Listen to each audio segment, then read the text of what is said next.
በስመ አብ ወወልድ ወመንፈስ ቅዱስ አህዱ አምላክ አሜን። ሚያዝያ 15 ቀን የሚከበሩ የቅዱሳን በዓላት፦ ቅዱስ ዮሐንስ መጥምቅ። ቅዱስ ወንጌል ላይ ከእመቤታችን ቀጥሎ የዘካርያስን ቤተሰብ ያህል ክብሩ የተገለጠለት ፍጡር ይኖራል ብሎ መናገሩ ይከብዳል። ቅዱስ ሉቃስ ወንጌሉን የጀመረው በዚህ ቅዱስ ቤተሰብ ነውና መንፈስ ቅዱስ እንዲህ ሲል አጽፎታል። ዘካርያስ ካህኑና ቅድስት ኤልሳቤጥ በሰውና በእግዚአብሔር ፊት ያለ ነቀፋ የሚኖሩ ጻድቃን ነበሩ ይላቸዋል።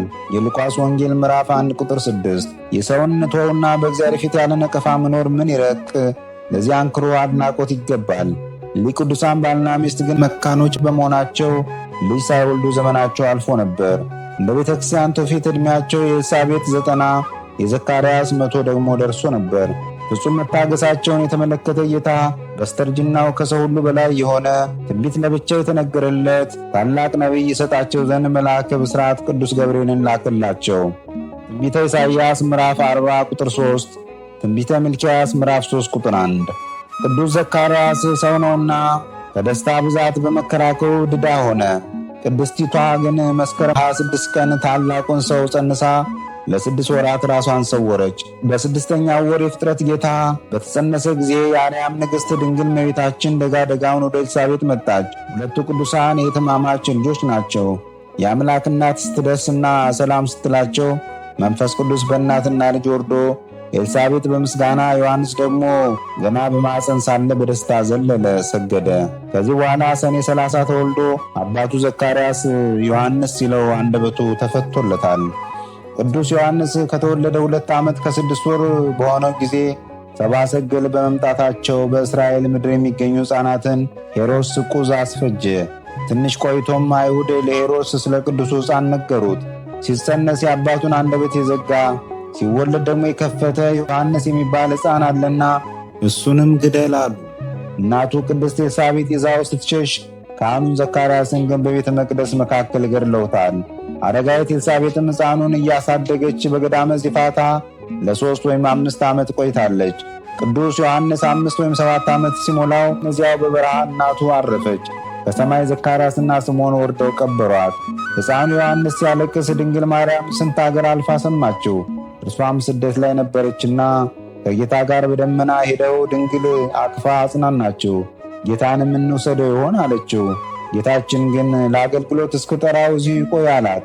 ባርካው አጽናንታውም ተለያዩ። ቅዱስ ዮሐንስ ከዚህ በኋላ በዚያ ቆላ የግመል ጠጉር ለብሶ ጠፍር ታጥቆ ተባቶውን ቀጠለ። ለ25 ወይም ለ23 ዓመታት በንጽሕና ሲኖር ከምድር አራዊትን ከሰማይ መላእክት በቀር ማንንም አላየም። ይህችን አመፀኛ ዓለምም አልቀመሳትም። ከዚህ በኋላ 30 ዘመን ሲሞላው እግዚአብሔር ከሰማይ ተናገረው። ሂድ የልጅን ጎዳና ጥረግ አለው። ነቢያት ስለዚህ ነገር ተናግረው ነበርና። ትንቢተ ኢሳይያስ ምዕራፍ 40 ቁጥር 3፣ ትንቢተ ሚልክያስ ምዕራፍ 3 ቁጥር 1። አባቱ ዘካርያስም ወአንተን የሕፃን ነቢየ ልዑል ትሰመይ እስመ ተሐውር ቅድመ እግዚአብሔር ከመ ትጽሒ ፍኖቶ የሉቃስ ወንጌል ምዕራፍ 1 ቁጥር 76 ብሎ መንገድ ጠራጊነቱን ተናግሮ ነበርና። ቅዱስ ዮሐንስ በዚያ ጊዜ በኃይለ መንፈስ ቅዱስ እየገሰገሰ ከበረሃ ወደ ይሁዳ መጣ። ያዩት ሁሉ ፈሩት፣ አከበሩት። ቁመቱ ቀጥ ያለ፣ ጽሙ እንደተፈተለ ሐር የወረደ፣ ጸጉሩ የቁራ ያህል የጠቆረ፣ መልኩ የተሟላ፣ ግርማው የሚያስፈራ ገዳማዊ ነውና ፈጥኖም ሕዝቡን ለንስሐ ሰበከ። ለንስሐም በርካቶችን አጠመቃቸው። በዚያ አገልግሎት ለ6 ወራት ቆይቶ ጌታችን ወደ እርሱ ዘንድ መጣ። ዮሐንስ ሰማይን ከነግሱ ምድርን ከነልብሱ የያዘ ፈጣሪ አጥምቀኝ ብሎ ሲመጣ ደነገጠ፣ የሚገባበትም ጠፋው። እምቢ ጌታዬ አንተ አጥምቀኝ አለው። ጌታ ግን ፈቅጄልሃለሁ አለው፣ አጠመቀው። በዚያ ምክንያት ይሄው እስከ ዛሬ መጥምቀ መለኮት ሲባል ይኖራል። ቅዱስ ዮሐንስ በመጨረሻ ሄሮድስን ገሰጸው። ንጉሡም ተቀይሞ ለ7 ቀናት አሰረው። በዚች ቀን ልደቱን ባከበረ ጊዜ ሁለተ ሄሮድያዳ በዘፈን አጥምዳ አስማለችው። እርሱም የታላቁን ነቢይ ራስ አስቆርጦ በወጭት አድርጎ ሰጣት። አቦ ሜሶ ለሄሮድስ ይበላ መሐላው፣ ሄሮድስ መሐላውን በበላ በተሻለው ነበር ይላሉ። የቅዱስ ዮሐንስ ራሱ በራ ስትሄድ አካሉን ግን ደቀ መዛሙርቱ ቀብረውታል። የማቴዎስ ወንጌል ምዕራፍ 3 ቁጥር 1፣ የማርቆስ ወንጌል ምዕራፍ 6 ቁጥር 14፣ የሉቃስ ወንጌል ምዕራፍ 3 ቁጥር 1፣ የዮሐንስ ወንጌል ምዕራፍ 1 ቁጥር 6። እርጉም ሄሮድስ አንገቱን ካስቆረጠው በኋላ የመጥምቁ ቅዱስ ዮሐንስ ራስ የጸጋ ክንፍ ተሰጥቷት ጌታችን ወዳለበት ደብረ ዘይት ሄዳ በፊቱ ሰገደች። ቅዱሳን ሐዋርያት በኋላ ባዩት ነገር ተገርመው ራሷን እጅ ነሷት። ከዚህ በኋላ ጌታችን ኢየሱስ ክርስቶስ ለቅዱስ ዮሐንስ ራስ የማስተማር ሥልጣን ሰጥቶ አሰናበታት።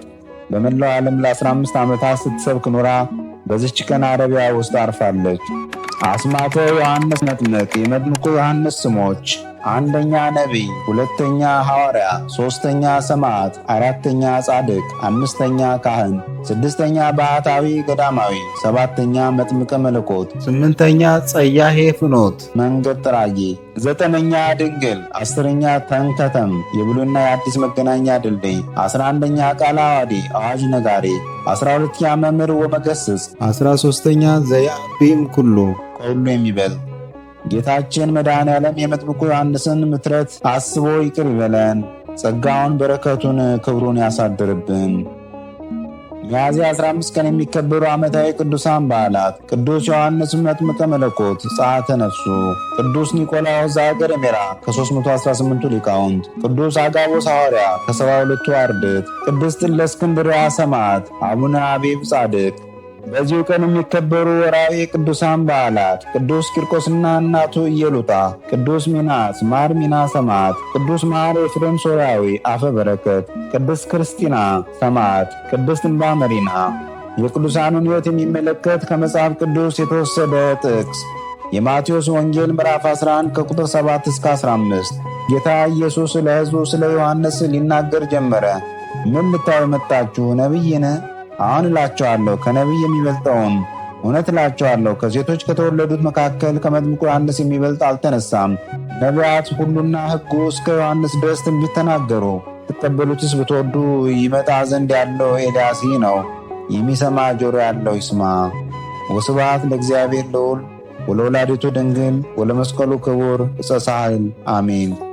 ዘአቅረብኩ አላፍ ቅዱሳንን አዘክሬ ምስጋናን አቀረብሁልህ። እኒህ ቅዱሳን ዘወትር አንተን ያገለገሉ ናቸው።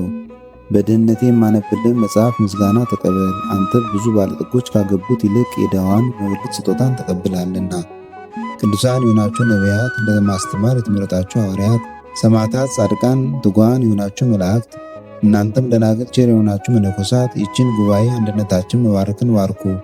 ስትባርኩም ከሕፃናቱ ጀምራችሁ እስከ ሽማግሌው ድረስ ይሁን። በብራና በወረቀት የጻፈውን ሊያስደርስ በገንዘብ ዋጅቶ ያጻፈውን አምኖ ያነበበውን ወደ ሌላ ልሳንም የተረጎመውንም በዝነ ልቦና አምኖ የሰማውን ከጠብ ከክርክር ከመከራ ከችግር በምትሰውር በእናቱ በማርያም ጸሎት ኢየሱስ ክርስቶስ ሁላችን አንድ ላይ ይማረን፣ ቅዱስ መንፈሱንም ይላክልን ከዛሬ ጀምሮ ለዘላለሙ ዳግመኛ እስኪመጣ ድረስ አሜን።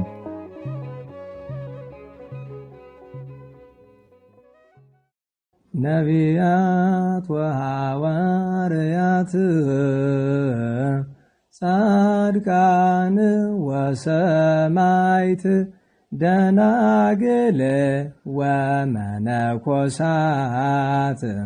አይሩግ ወሕፃናት ገዳማውያን ወሊቃውንት ሰአሉ ለነ ኩልክሙ ቅድመ መንበሩ ለጸባኦት